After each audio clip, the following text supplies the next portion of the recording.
السلام عليكم ورحمة الله وبركاته.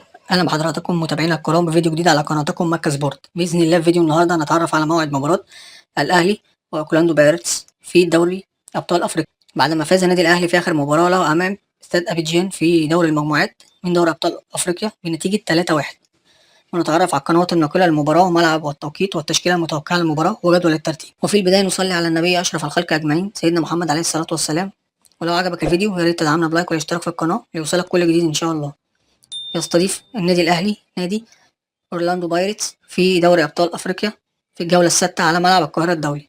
وسوف تقام المباراة يوم السبت 18/1/2025 من شهر يناير. وسوف تنطلق صفارة المباراة الساعة 5 مساء بتوقيت تونس والمغرب والجزائر، والساعة 6 مساء بتوقيت مصر وليبيا والسودان، والساعة 7 مساء بتوقيت السعودية وقطر والعراق وسوريا وفلسطين واليمن والكويت والأردن، والساعة 8 مساء بتوقيت الإمارات وعمان.